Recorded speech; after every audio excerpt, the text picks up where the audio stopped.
Halloween is my saving grace. The one night a year I can go outside without a mask. I don't want it to sound like I spend all year waiting for this day, just whiling away the hours with bated breath and anticipation. I would like to say that I have other interests, that I'm able to find myself so engrossed in some human activity that I actually forget about the one day I can truly be myself. But this would be a lie. It's an uncommon hour that I go without thinking about the 31st of October. That glorious night when I can step out into the cool air and almost, just almost, feel human. The last Halloween was perhaps my favorite. My favorite day hasn't been the same since this area became occupied. Since the human beings with their warm skin and their innocent minds began constructing ramshackle dwellings within the imaginary borders of what was once mine. When I say it wasn't the same, I am speaking quite literally. My favorite day was a different day before the humans came.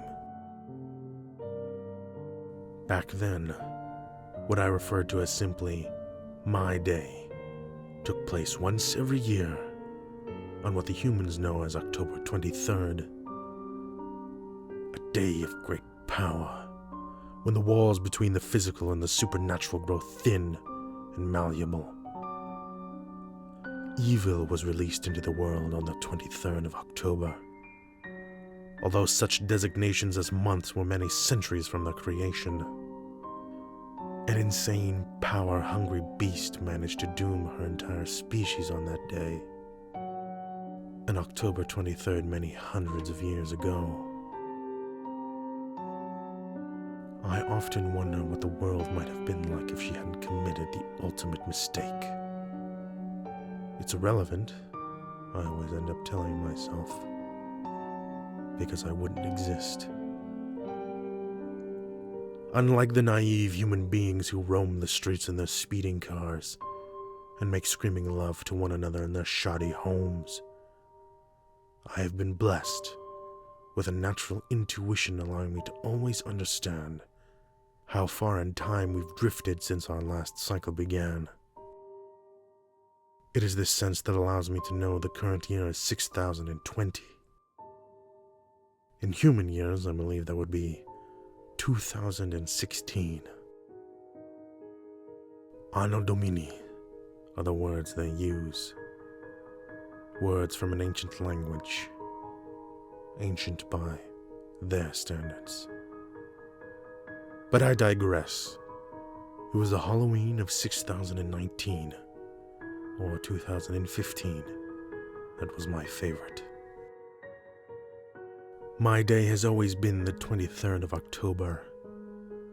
When I was alone here, I would slip out to the surface and enjoy the rush of power as I was joined by my fellow creatures of the night. I would walk aimlessly and without direction as the others whipped around me. Some were burdened and deformed, hellish shapes, cursed to roam in the shadows of the earth, safe from humanity's leering eyes. Others were no more physical than the wind itself, and only visible to my eyes because of the power that courses through every living creature on the night of the 23rd. Still others were beyond form, beyond comprehension, no more than forgotten memories, drifting from mind to soul, despairing in their acceptance of eternal suffering. Some have believed that I may end up like them. I have no intention of proving them right. When the humans came and settled down, they scared away my friends. Any human child would find the notion ridiculous, an army of the supernatural, the nightmare of the most disturbed, frightened away by innocent human beings. But it happened this way. The humans didn't come alone. They brought their single, most disturbing, most wicked power of all, the power of denial.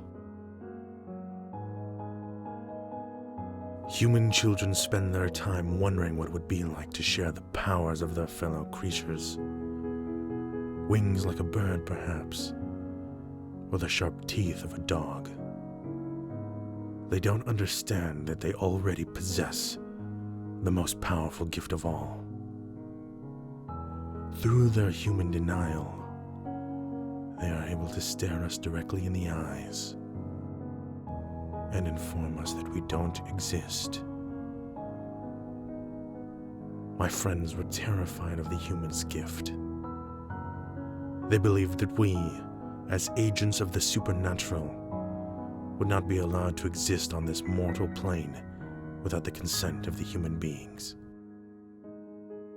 Without their belief, we would vanish and become nothing. So they fled. They left my home and went to find a new world, one where humans were scarce or non-existent, where they could expose themselves once a year on October 23rd, reveling in their annual powers without interference from those who may destroy them. They thought I was a fool for staying, for claiming this land as my own. I am not a fool. I know that the humans rule my world now. I know that I've been reduced to a shadow, no, to less than a shadow. But I did not abandon my home, and for that I will not apologize. It was many years ago that the first humans came to settle in my home. They built their house uncomfortably close to mine. I watched them as they worked, staying hidden beneath the ground, marveling at how their species had progressed since the last I saw them. My day came a month after the first humans were settled in. I had spent some time worrying over what might happen. I was not paranoid enough to abandon my home, but I wasn't immune to my friend's terror of humanity. When the time came, I waited.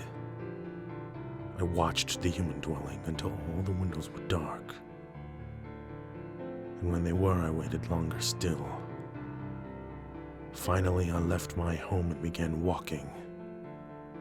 My destination unknown, but far away from the house. I was meant to feel exhilaration, the sheer ecstasy of being closer than ever to the joining of two worlds. But what I felt was nothing. There was nothing in the air, nothing moving just beyond the spectrum of the physical world. I felt the cold night prickle against my skin, and the corpse's hand of darkness caressed the back of my neck.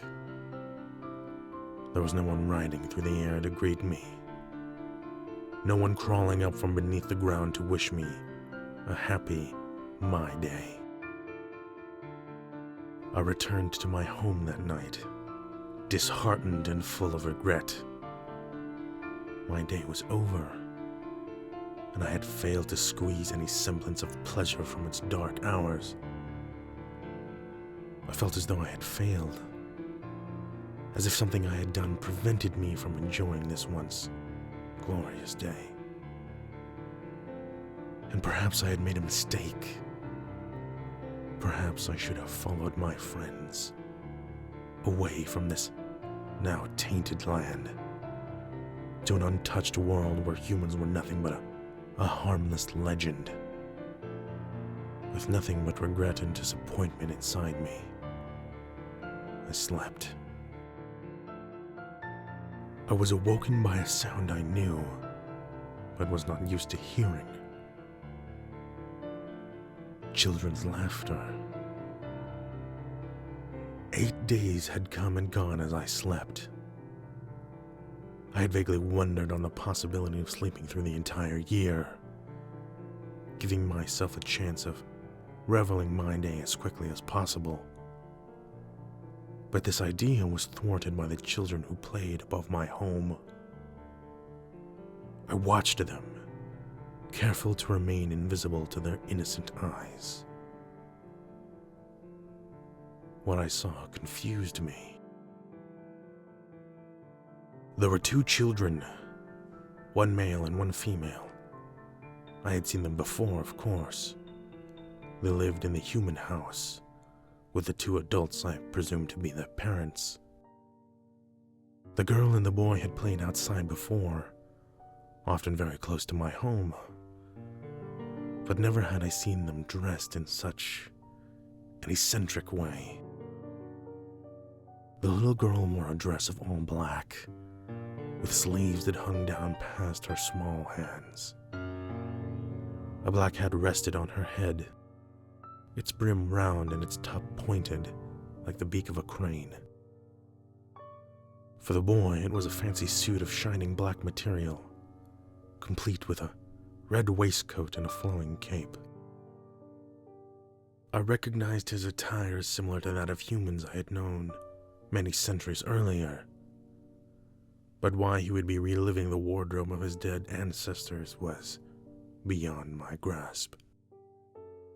Their clothes were unusual, yes, but it was their faces that confused me the most. The girl's face had been painted a bright green color, closer to an emerald than to grass.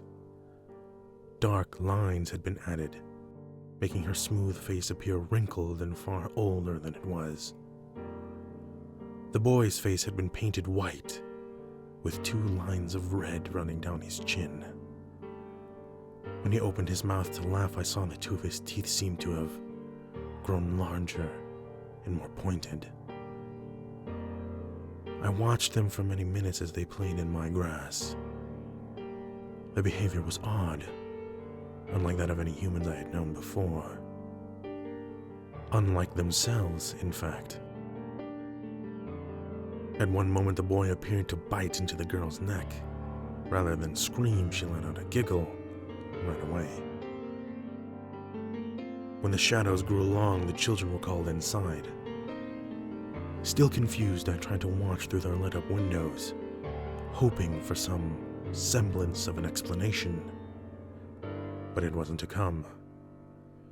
And when the sun rose the next day, the children had returned to normal.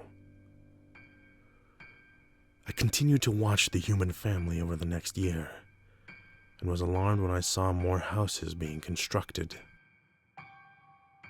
For quite some time I had considered abandoning my home as all my friends had done, but I knew that wasn't the way. Instead, I watched the houses grow like weeds, watched as my grass was paved over, and horseless carriages replaced feet as the primary mode of transportation. The construction of the neighborhood went on for several years, and I watched the humans, intrigued, ignoring any threats to my own way of life. Every October 23rd, I would leave my home after nightfall and wander around what remained of my grassy field. No one returned to me. None of my friends came back to admit their mistake. I never again felt the same electric rush that had once defined my day. I was understandably devastated as I came to accept that this thrill, this all-encompassing euphoria, was now beyond my reach.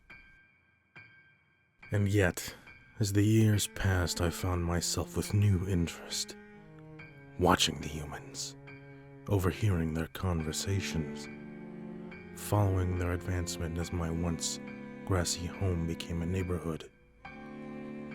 I found great pleasure in watching the humans, but there was another interest of mine, another ongoing question that kept me enraptured for nearly all my waking moments. This was the mystery of October 31st.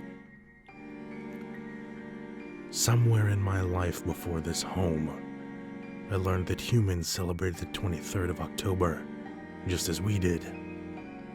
They held gatherings celebrating the paranormal forces they didn't know existed. Sometimes, I had heard, they would even dress up, disguise themselves in costumes meant to terrify their friends. It seemed to me that the human celebrations of my day had somehow been shifted, so they no longer took place on the powerful day itself, but 8 days later. This was good, I believed, for the naive humans to be mocking the supernatural on such an important day was not prudent. My day came and gone many times over, until one year, I didn't leave my home.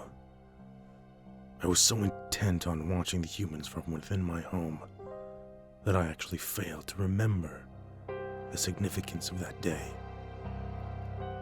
When I finally realized my mistake, I was shocked to discover that I didn't care. Watching the humans was my priority now. It was on that day, October of the year 6007, that I first began to wonder if there wasn't a way to resurrect the glory of my day. I had learned over many decades that October 23rd had been forgotten in this part of the world, that its power wasn't enough to get me high. But perhaps, I thought, perhaps October 31st would function just as well. I eventually came to know this day as Halloween. The humans believe it was an ancient holiday connected to their religions. They didn't seem to even remember that the 23rd was the real day of power. But this was fine. Every year on the 30th, I would try to convince myself that this was my moment. That I would sneak out from beneath my home and enjoy the utter bliss of my day for the first time in decades. I was never convinced by my own thoughts. I was always left alone in my underground lair. But finally, just 3 short years ago, I did it. It was the night of the 31st. I knew that less than an hour would pass before the day would end, and November would begin. It would be another year of disappointment, another oath to myself that I would never let it happen again. I wasn't thinking when I crawled out from my lair. Nothing was in my consciousness but the instinct, the all-powerful impulse that commanded my thoughts and forced me to finally act. Before I understood what I had done, I stood on the grass above my home, the lights from the neighborhood illuminating all the human homes. I was shocked. Since the first human settlement was built in my field, I hadn't once been out in the open air, except on the 23rd. And yet here I was, standing in the darkness, my feet wet in the grass, almost as if I were a human being myself. I cannot say what possessed me to move further. Every instinct in my body told me to flee, to run and hide in some distant place with no humans to deny my existence. But I kept moving, somehow my feet propelling me across the ground until the wet grass became pavement. The neighborhood was devoid of humans. Lights were on in many of the homes, but if anyone saw me walking slowly down the street, they did not seem to care. As I moved, I wondered when I would begin to feel that old rush, that old thrill, or if I ever would. I knew that leaving my home was a mistake. But if Halloween proved to be no more powerful than any other day, I would be at a loss. When I was nearly halfway down the main road, I noticed something creeping along one of the houses. A movement, though without solid form. I wondered for a single delirious moment if perhaps one of my friends had returned to discover the hidden powers of the 31st with me. But no. I soon realized that the movement was nothing but a shadow. In my disappointment, I failed to recognize what this apparition signaled. When the little boy came around the corner, I froze in terror. I was standing in the middle of the street, the gaudy electric lights blaring down onto my skin. There was no conceivable way the tiny human wouldn't see me. It wasn't the same boy I had seen dressed as a vampire all those years ago. This one had darker skin and wore a costume similar to my own clothing. When he saw me, his face drew together in a squint. He didn't seem afraid. In fact, he seemed to be pondering me as a whole, as if wondering whether or not his concept of the world would allow me to exist. I remained in the middle of the street, unmoving as the boy stepped closer. He glanced both ways before stepping off the sidewalk, finally coming to a stop directly in front of me. In his hand was a plastic imitation of a pumpkin. "Hello," he said. "Hello," I replied. "What are you supposed to be?" he asked, craning his neck uncomfortably far just to take in my countenance. How was he not afraid, I wondered. How could he, an innocent human and a child no less, stare at me, a creature from beyond his insignificant idea of creation, and not feel the slightest tremble of worry? "Well, I'm your neighbor," I heard myself say. "I mean, who's your costume?" the boy corrected, frowning up at me. "My costume," I repeated. I was at a total loss as to what the boy may be talking about. "Yeah," he said. "Who are you supposed to be for Halloween?" Yes, I thought, finally coming to understand. I was facing the human's power of denial firsthand. Then the terror struck. What if I was going to die? After all these many centuries, what if I was going to disappear from existence just because one little boy could not understand me? Was there some way to prevent against being thought out of creation? Was I to encourage him, to make him think I was some sort of pathetic human seeking candy instead of the ethereal high so powerful it could bring the dead back to life? "Here," the boy said, reaching into his pumpkin. "Looks like you didn't get much candy."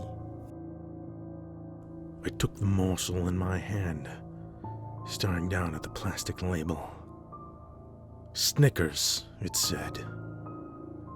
I didn't know what a Snickers was. "Do you want it?" the boy asked. "'Cause if you don't, I'll take it back." "I do want it," I insisted, hastily slipping the candy between my lips. My teeth made short work of the sugary food. "You're not supposed to eat the wrapper," the boy cried, as if I had done something unspeakable. He was so pathetic, I thought. His view of creation was reduced to this one neighborhood, and what he wasn't allowed to eat. "Don't tell me what I'm not supposed to do," I hissed. The boy took a step back, and for the first time I registered fear in his expression. "You never told me what you were supposed to be," I growled. "Oh," the boy murmured, still craning his neck. I'm a zombie." "A zombie," I repeated, feeling the word around on my tongue. The candy had stuck to my teeth and continued to fill my mouth with its sweet taste. I didn't like the way it refused to leave. "What is a zombie?" I purred. The boy took another step back, his expression growing another degree of fear. Some part of him I sensed, some tiny iota of his being, understood that I wasn't his kind. It's like a dead person who comes back to life," the boy explained, his voice wavering slightly. "I must admit I am not familiar with any such creature," I mused. My tongue continued to dig at the solidified candy that dulled the needle-sharp point of my teeth. "They're not real," the boy said, covering his fear with exasperation, I noted. That was so human of him. "They're just made up." "Not real, you say?" I stared down at him, arms at my sides. The claws on my left hand drummed absently across my leg. "And what is real?" I asked. "What sort of monsters do you believe in?" "I don't believe in monsters," the boy said. "I'm not a little kid anymore." He took another step back. The fake pumpkin slapped against his knee. "Of course you're not," I replied, beginning to lean forward. My legs remained stationary as I bent at the waist. "But are you sure there are no monsters?" I asked. Yeah, the boy stammered. This time he didn't move. He watched as I leaned forward, my upper half bridging the space between us. If he thought, in some absent recess of his mind, that I seemed to be growing bigger, then he was absolutely right. "But there are always monsters," I continued. "You may think that there are none. You may shut off your bedroom light and tell yourself there's nothing hiding in your closet. Oh, but my child, you're wrong." The boy said nothing.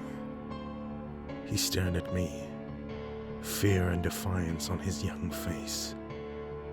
He stood his ground as my black eyes stared into him, past his flesh and bones, to where his innocent soul lay trapped in a mortal body, begging to be let out and to join me in my eternal feasting. I knew that "yeah" would make for a poor final speech, so I allowed the boy space to make a few remarks before I tore his head from his shoulders. "They will not forget me," I thought as I carried the boy down into my home. "They will not forget me. Not now. Not ever." And they wouldn't. I finally understood. My friends had been wrong after all. Human denial wasn't to be feared, but to be combated. It was my job, and the job of all others like me, to push the bounds of the human mind, forcing them to think up new and more ridiculous explanations until there was nothing left but to admit the truth. Monsters exist. The human mind is a twisted, disturbing place. I realized this as I crouched in the darkness of my home, tearing the little boy's flesh apart with my bare teeth. The humans would lie to themselves, all to pretend that we don't exist. Yet at the same time, dedicate an entire holiday to acting out their pathetic depictions of us pretending to be us for nothing more than cheap amusement. Deep down they believed. Every last one of them believed. And on that Halloween night I felt the first whispers of that old ecstasy that had once defined my day. It was then, as I sucked the marrow from the little boy's bones, that I knew Halloween and my day had become one. The next year I was prepared. After the little boy's disappearance, several families left town. They were replaced by others of their kind, who in turn brought more. And eventually my impulsive killing had the effect of bringing more houses to my once grassy field. To my great annoyance, one of these houses was built directly on top of mine. I had the forethought to evacuate myself and whatever remained of the little boy before construction began. I hid far away, careful not to be seen by human eyes. This was another of their many hypocritical stances. A scary mask was to be praised on Halloween, but demonized every other day of the year. When the house was finished, I returned to my lair. The human bastards had replaced my walls, my floor, my ceiling with cold substances that I knew I would never find appealing.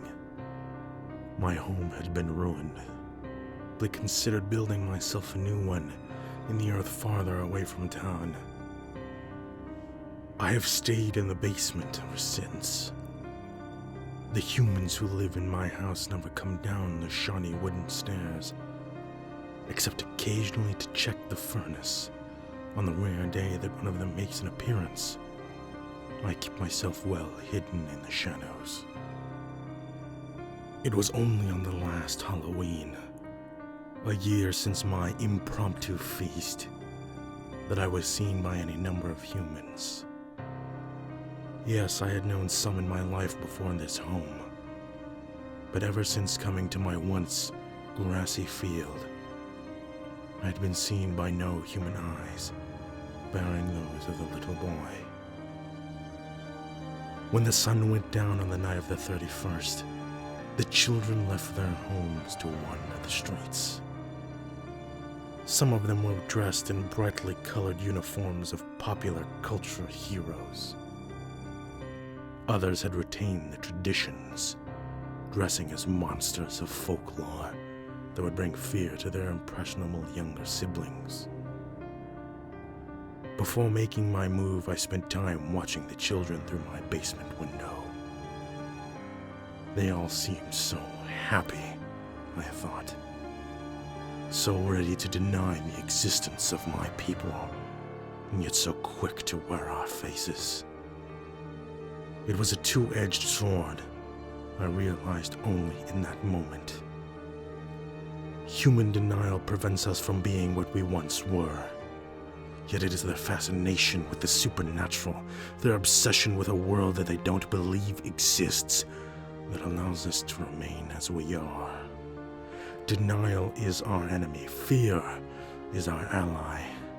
As long as human beings are afraid of the dark, as long as they create vivid monsters out of terror-soaked imaginations, I will have power. When I was sure all the children in town were out and about, I slipped silently through the basement window and unfolded myself onto the lawn.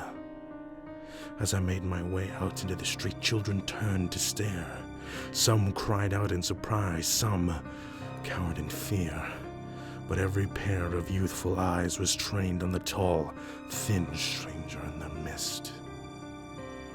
When I came to the center of the street, my feet planted where a friend had died 1 year earlier, I raised my arms to the heavens. "Happy Halloween, everyone," I cried. My voice echoed through the street.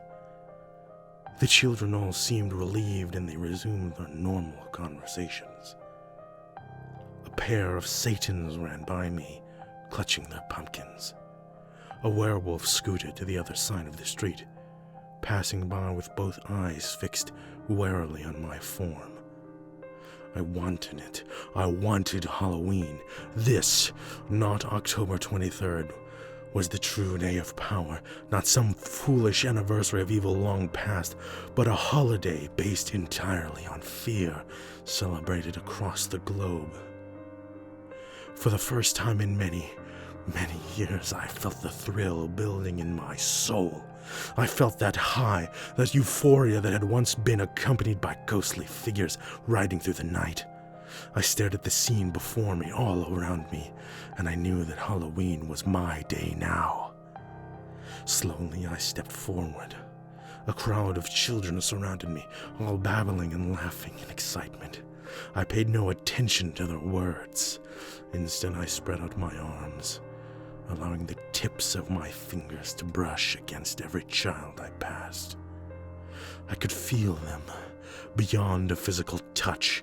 I could feel their excitement, their pleasure, but most importantly, buried deep in the parts of their minds that forced maturity to blossom, the fear. They were all afraid on some level. What else are human beings good for but to fear and deny that they are afraid? Perhaps some of the adult residents of my town wondered where the tall man in the hideous mask had come from. Perhaps some of them, in the farthest reaches of their conscious thoughts, wondered if I had anything to do with the child who had gone missing a year before. I hope they did. I hope they stood at their windows watching me brush my hands against the children as I towered 3 times as high as the tallest one, and agonized over the question of whether or not they are becoming paranoid, delusional, perhaps insane, with the unanswered questions that had followed the boy to his grave. And I hope wherever my old friends are, whatever part of the world they have decided is suitably human-free, I hope they are never happy again. I hope they never feel the brilliant fireworks of pleasure we used to share every October 23rd. I hope they never find out that the true immortal bliss is only 8 days away. Above all, I hope the human race continues to grow. I hope they flourish, each one of them enjoying long, terrifying lives. I hope they all have children, and their children have children. I hope they teach every new generation the true meaning of fear. I am the true meaning of fear. My friends believed that they were incapable of being afraid, but they were afraid of the humans and the power they hold. They were afraid that any flesh and blood mortal could simply wish them out of existence, and perhaps they could, but not with me there. Not with me hiding in the shadows. Not with me lurking behind every corner, waiting until the fear reaches its climax, and I strike. Manipulation is my game, and terror is my drug. I am Halloween.